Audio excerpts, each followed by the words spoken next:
Assalamualaikum warahmatullahi wabarakatuh. Ini adalah lanjutan video untuk lambang komponen pneumatik bagian yang ketiga, membahas tentang katup.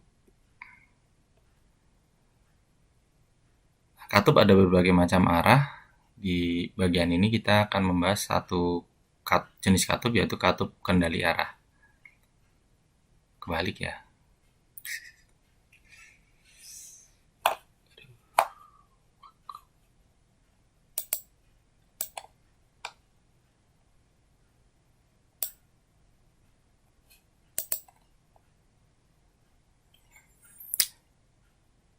Assalamualaikum warahmatullahi wabarakatuh.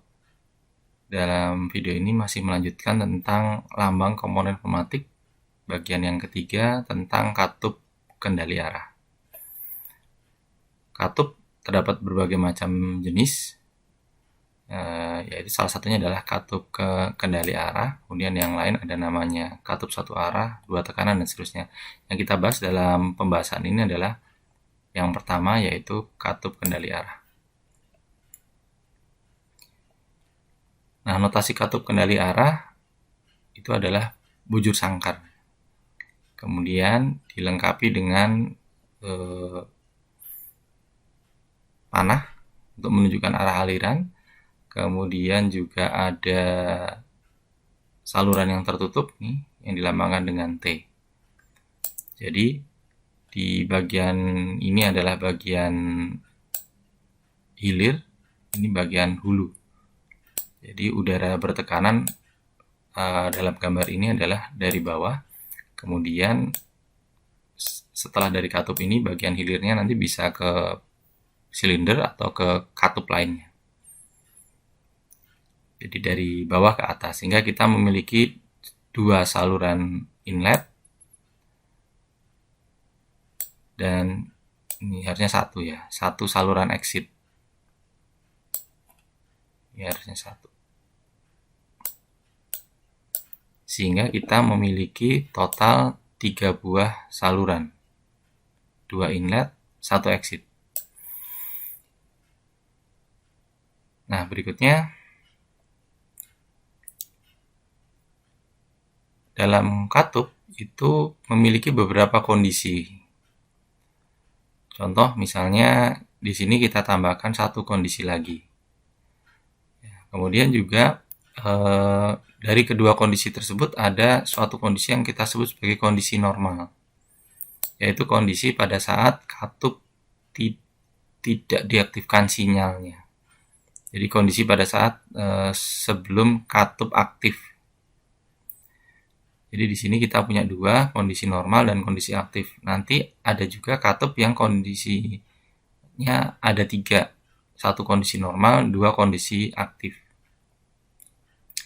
Jadi kalau kita lihat, yang kondisi normal ini adalah yang dari sebelah kiri ini adalah jalur dari kompresor, ini adalah jalur buang. Maka kalau yang kondisi normalnya, jalur dari kompresor tertutup, sedangkan pada kondisi aktif, jalur dari kompresor akan diteruskan, sehingga udara bertekanan akan diteruskan ke hilir, sedangkan yang jalur buangnya tertutup. Nah, sehingga kedua kondisi tersebut akan digabung menjadi sebuah katup. Kita memiliki cacah posisinya 2. Jadi kalau kita ingat-ingat tadi, kita punya 3 saluran. Kemudian sekarang kita memiliki posisinya 2 posisi.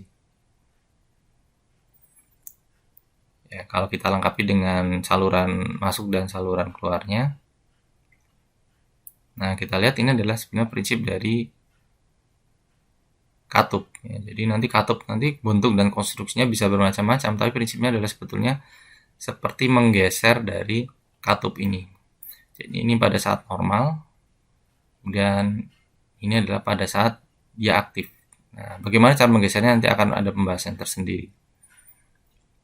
Nah, sehingga kalau kita lihat pada saat kondisi normal, udara akan dari kompresor, jadi yang nomor 1 ini adalah ke kompresor, itu akan tertutup.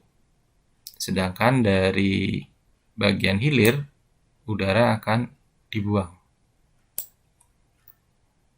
Nah, sehingga Berikutnya, pada saat kondisi aktif sebaliknya, udara dari kompresor akan diteruskan, sedangkan jalur buangnya tertutup. Nah, ini prinsipnya. Jadi nanti kalau misalnya 3 arah juga sama. Akan ada satu kondisi normal, akan ada 2 kondisi aktifnya. Nah, sehingga kalau kita lihat, kita ulang lagi, cacah salurannya ada 3, atau sebelumnya, cacah posisinya ada 2, ada 2 bujur sangkar di sini. Kemudian cacah salurannya pada masing-masing posisi ada 3, 2 pada di inlet dan 1 exit, sehingga ini yang kita sebut sebagai katup 3/2. Jadi katup 3/2 adalah katup yang memiliki 3 saluran dan 2 posisi. Katup yang memiliki 3 saluran dan 2 posisi.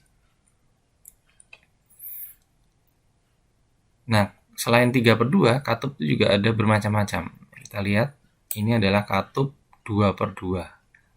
Jadi 2 yang belakang menunjukkan posisi, kemudian 2 yang depan menunjukkan pada masing-masing posisi ada berapa saluran. Di sini bisa kita lihat ada 1 masuk dan 1 keluar.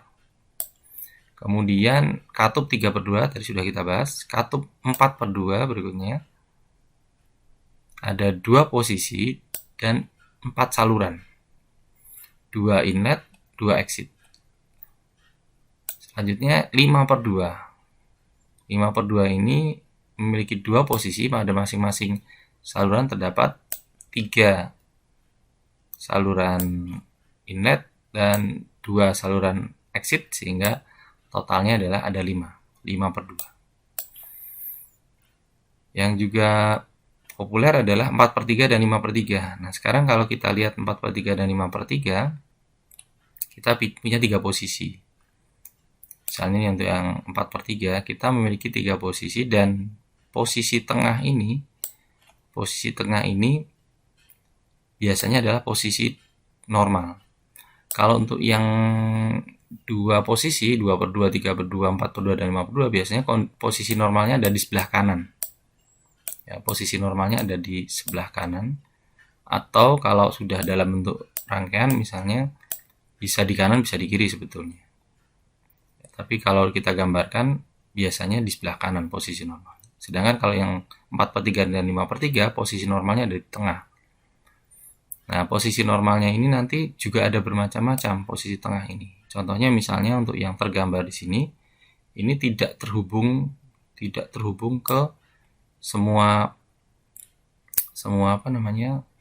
jalur, semua saluran, baik saluran masuk maupun saluran keluar. Tapi nanti akan ada yang memiliki variasi yang berbeda-beda. Nah, kita kembali melihat untuk contoh katup 3/2.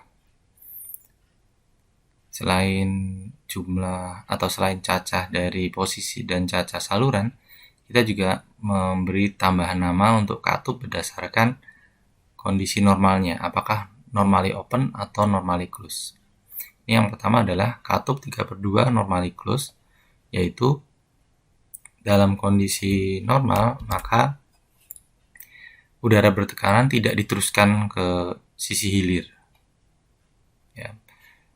Sehingga normally close di sini adalah tidak meneruskan udara bertekanan.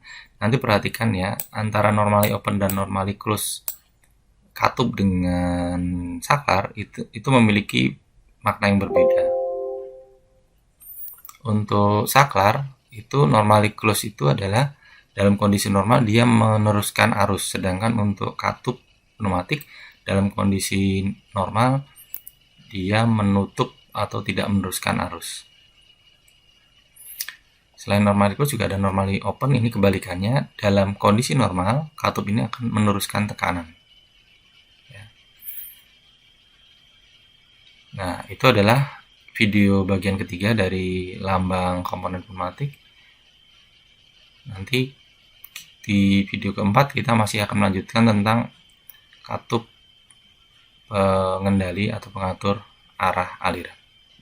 Terima kasih. Wassalamualaikum warahmatullahi wabarakatuh.